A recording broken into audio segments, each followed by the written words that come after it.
Alytaus rajono Venciūnų kaime ekologinėme šaltalankių ūkyje šeimininkaujanti Daiva Kvedaraitė atvirai sako, jeigu ne parama, vargu ar ji išvis būtų pradėjusi auginti šias vertingas uogas, kurios dabar jau šaldomos, virsta sultimis, sirupais, uogienėmis, pabarstukais, arbatomis, netgi gira.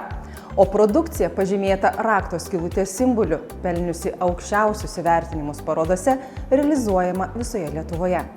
Darbas ne iš lengvųjų. Vis tik, nepaisant pirmųjų ūkininkavimo nesėkmių, per 2 dešimtmečius su šeima pavyko sukurti vieną didžiausių sertifikuotų šaltalankių ūkių Lietuvoje.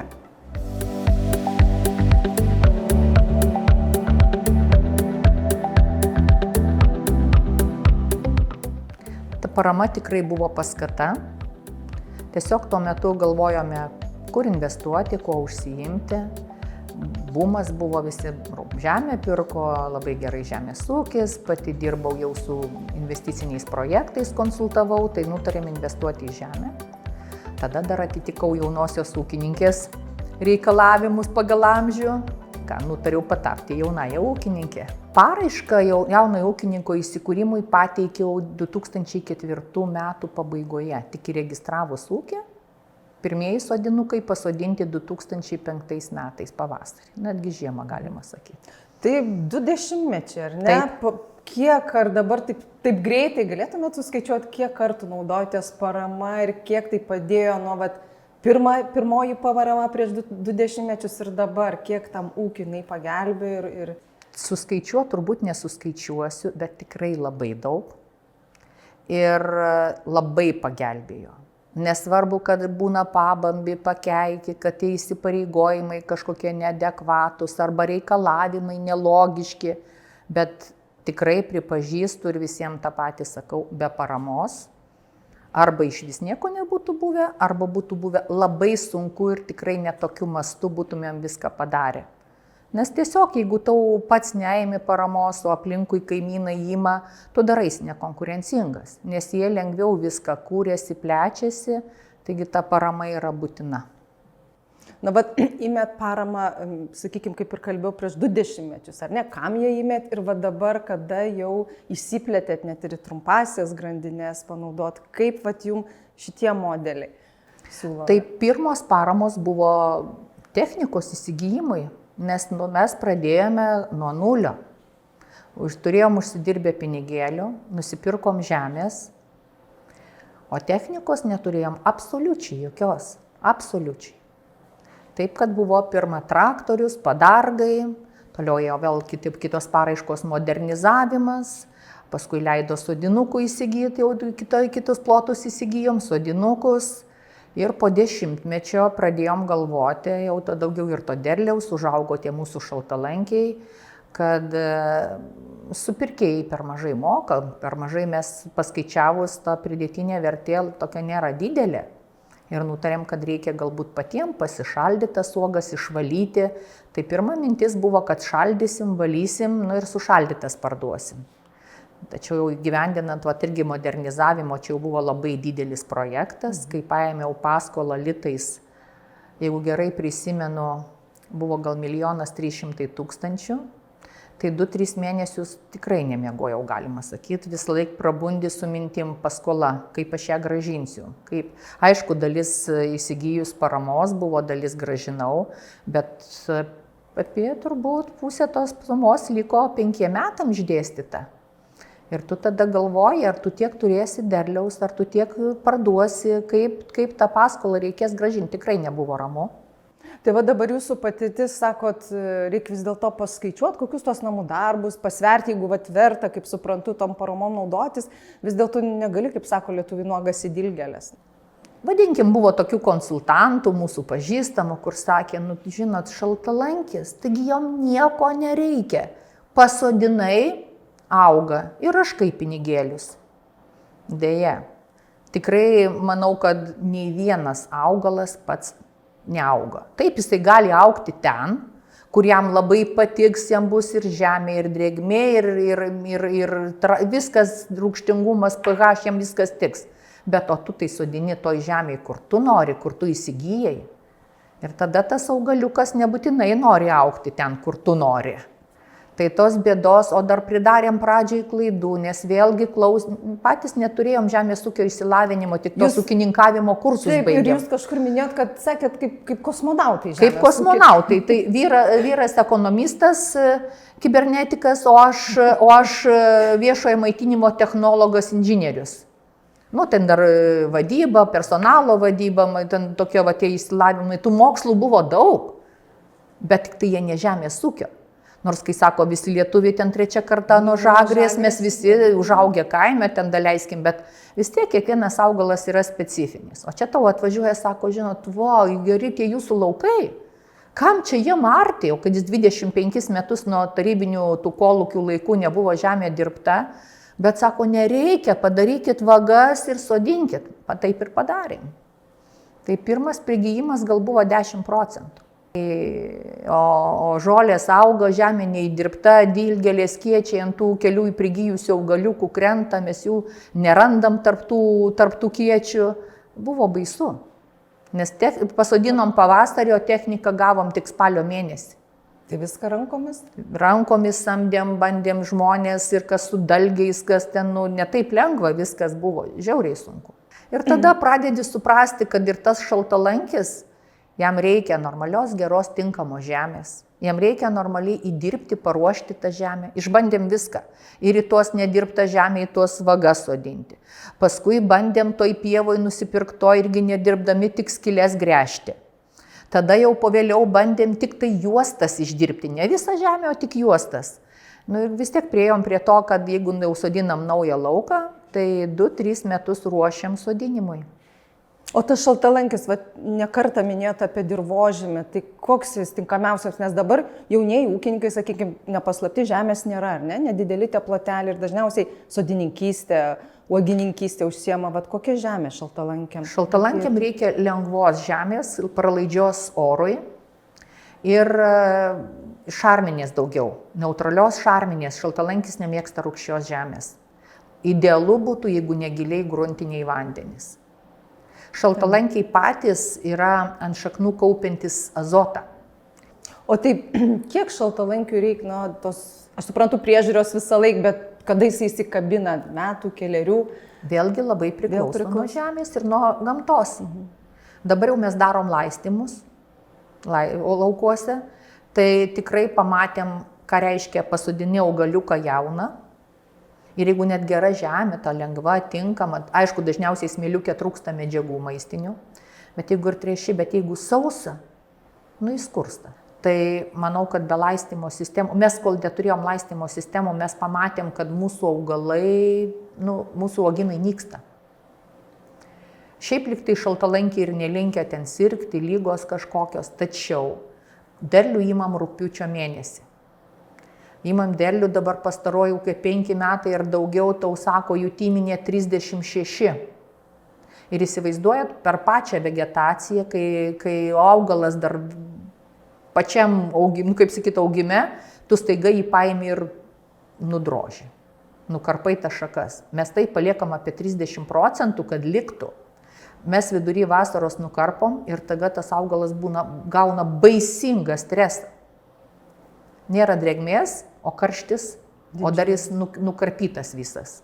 Ir tada augalas nusilpsta, pradeda pulti įvairios lygos, nes vis tiek dirvožemį yra visko. Bet ekologinis ūkis turbūt galvosūkis ir apsauga didelis. Taip. Ekologinis ūkis tai aišku problema su tręšimu. Mes tręšiam kaulamilčiais, kraujamilčiais.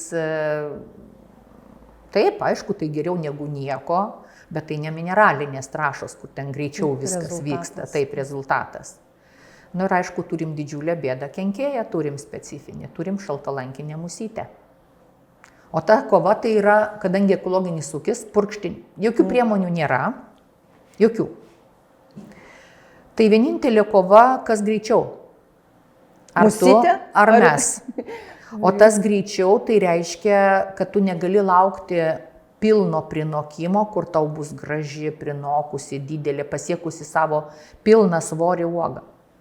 Tu tiesiog turi greičiau nes atskrenda musytė, Ir jinai gali viena musytė mažutė, graži, didelėm akim, kai sakau, gali prakasti 200 uogyčių.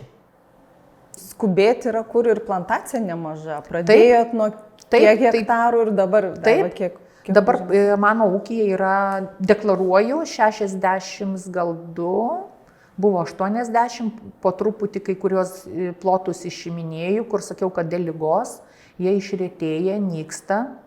Ir galbūt dėl tų pradinių klaidų tiesiog reikia atnaujinti. O kas kiek, pasakykime, jeigu viskas daugmaž gerai, kas kiek laiko reikia atnaujinti tą plantaciją? Manau, kad tas jeigu viskas gerai, jeigu tinkama žemė, tinkama priežiūra, maitinimas, nėra tų tokių ekstremalių karščių, augalą neužpuola lygos, manau, kad 20 metų galėtų būti tie uogynai tikrai. Tai yra mūsų, skaitykit, pirmi sodinti 2005, aišku, ten jų prigyja nedaug ir atsodinėta dar kokie 5 metai, bet jau beveik 20 metų nuo pirmųjų. Tai šitos laukus reikia dėl to, kad jie tiesiog yra per daug tokie maišyti, labai daug vyriškų. Tai tuos laukus būtinai yra irgi atnaujinti. Todėl dabar vėl esu pateikus paraišką, dar spėjau į tą praeito periodo 14-20 metų paskutinį kvietimą rudenį. Ir perku frezą giluminę, kur bus galima šaknis frezuoti. Tiesiog nukerti ir kelmą giliai frezuoti, kad būtų galima išdirbti laukus, nes kitaip, kaip atnaujinti. Bet su patirtim ateina ir tas noras, kokybė, ar ne? Jau kokybė kaip pažanga ir mažiau galbūt rankų darbo, mažiau nuostolių ir visa kita. Rankų darbo nemažėja. Nemažėja. Ne? Vis tiek derlius yra rankų darbas, genėjimas rankų darbas. Ir jūsų produkcija nėra masinė gamyba, ar ne? Nėra masinė gamyba. Visi maži gamintojai tai nėra masinė. Mes nesam tie dideli kažkokie tai fabrikas didžiulis, kad ten niekados neturime prisigaminę 100 litrų ar ten 100 uogienių. Tiesiog pagamini ten, kaip pavyzdys, 200 ten tų indelių ar ten 300. Juos išparduodi per kelis mėnesius ir vėl gamini. Pas mus dėl to visą laiką produktai yra šviežiai gaminti. Mes šaldytų uogyčių turim visada. Atsišildom ir gaminam. O gaminimas dabar, kokia pirmoji produkcija buvo? Pirmas produktas jūsų? Sultis, uogienė? Sultis, nepasterizuotos sultis. Čia buvo turbūt, tik įsirengėm tą visą tą baisingą paskolą, įsirengėm šaldytuvus, įsirengėm gamybinės patalpas ir tada sultis. Dar nepasterizavom, tada buvo tik gauni tuos kelis užsakymus, pirmuosius ten tuos kelis į Vilnių. Ir tada atvažiuoji, išsispaudi, tuos kelis buteliukus važiai į Vilnių. Ir toksai džiaugsmas, žinok, šiandien už 70 eurų vežu į Vilnių. O kad tu atvažiavai, gaminai, ten buteliukai, dar kažkas, tai ten to uždarbio jokio. Bet po truputį toliau pradėjom pasterizuoti, nes to nepasterizuoto, aišku, visi vitaminai, visos veikliosios medžiagos išsaugotos. Bet terminas galiojimo yra labai trumpas. Tada prasidėjo pasterizuoti, tada uogienės po truputį, tada... Tai ir dabar jūsų gaminių paletei, kiek skaičiuojate, Daiva, jau? Gaminių? Net tiesiog, žinokit, net nežinau, nėra daug, tikrai nėra. Tai yra sultis, atsirado sultis su imbiru. Tai tada uogienės yra 3 rūšių, kad nesustoti, kad kažką tai naujo įsitraukti, nes uogienė iš pradžių turėjom tą saldžiąją tik tai. O vyro šeimoje šaltalankiai buvo nuo senų laikų populiarūs ir jis sako, reikia daryti taip, kaip mano ten močiutė darydavo, tai mes pradėjom tą kitą uogienę gaminti. Tada su imbiru atsidaro, tada visą laiką buvo mintis, kad kažkokie tai guminukai. Nes žmonės gamina pastylės, ten prekiauja, bet visur, kai aš pasižiūrėdavau sudėtis, tų pastylių, tų ten guminukų, tai jeigu, kai sako, natūralu, be cukraus, bet pasižiūri 90-95% obuoliai, o jau daugiau ten avietės, šaltalankis ar sako, višnė ant torto. Jo, višnė ir tada, to skonio praktiškai. Bet tai gal ir sugadina, tada natūralaus tą... Ten natūralu. Bet jeigu rašo, kad šaltalankis, tai didžioji dalis turi šaltalankį. Aš irgi taip galvoju, bet mūsų ženklinimas tą leidžia. Ženklinimo nenusižengia ženklinimui, tokie, matyt, viskas gerai. Ir žmonės tada kažkaip tai galvoja, kad jeigu tai cukrus buvo iš obuolių, nes kas duoda saldumą? Saldus obuoliai. Žmonės galvoja, čia tai nėra cukraus pridėta, o jūs jau dedate cukrų. Nu, dabar manau, kad jau ir mokslas pripažįsta, kad tai yra cukrus. Ir čia cukrus, ir čia yra cukrus. Viskas priklauso nuo kiekio. Bet Daiva, dar gaminat ir gyrą. Gaminam ir gyrą. Čia dabar koks produktas. Taip, rauginam, natūraliai rauginam gyrą, šaltalankių. Dabar jau matau atsirado ir šeivamedžių, ir dar kažkas, nu, nežinau, žmonės ar tiesiog pasižiūrėjo, kad galima, pabandė. Tai mes gyrą irgi turbūt pradėjom gal kokiais 15-16 metais, dar iš pradžių tai taip mažai, ten kitokia technologija truputį buvo, dabar jau tikrai labai populiarus produktas yra ir ypač vasarą. Daiva, ar buvo sudėtinga įgyvendinti trumpųjų grandinių projektus? Kaip dabar pasakyti, taip, trumpųjų grandinių projektai nėra paprasti projektai, nes tai yra bendradarbiavimo projektai ir reikia susirasti tikrai labai patikimus partnerius, kurie tavęs nepaves, kai reikės įgyvendinti projektą ir kontrolės laikotarpiu. Bet tai tikrai yra labai geri projektai. Tu gali įsikurti gamybą, gali įsigyti įrengimus, įsigyti transporto priemonę produktų vežiojimui, prekybinę vietą įsikurti. Tikrai šitie projektai, jų ir paramos intensyvumas didelis yra, tai labai rekomenduoju visiems juos įgyvendinti. O ką iš to projekto, sakykime, ir transporto, ką jūs būtent įsigijote? Šitą projektą įgyvendinant aš įsigijau autobusiuką išvežiojimui produkcijos, aš įsigijau perdirbimo įrangos, tai ir išpilstymo, ir etiketavimo, ir užsukimo, dabar galvoju, dar turbūt ir džiovinimo krosnį. Partneriai taip pat įsigijo automobilį, šaldytuvus pasistatė, irgi perdirbimo įrangos pilstymo įsigijo, tai visi buvom labai patenkinti tikrai. Esat šaltalankių ambasadorė, tokia net ir vadovaujat asociacija, ar ne? Kiek jūsų nuomonė, kiek matot, lietuviai jau šitą uogą pradeda auginti, nori auginti, augina? Kaip ir mes pradėjom, kad galvojom bus labai lengva, tai buvo bumas šaltalankių. Ir aš dabar, jeigu neklystu, ar 13 ar 14 metais ekologinių šaltalankių turbūt Lietuvoje buvo apie 4000 hektarų.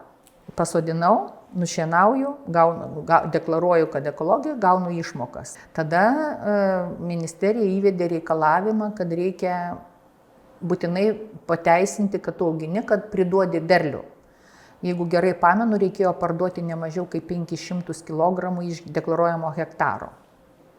Kitaip negausi išmokų. Tai tada visi pradėjo deklaruoti, kad parduoda turguje.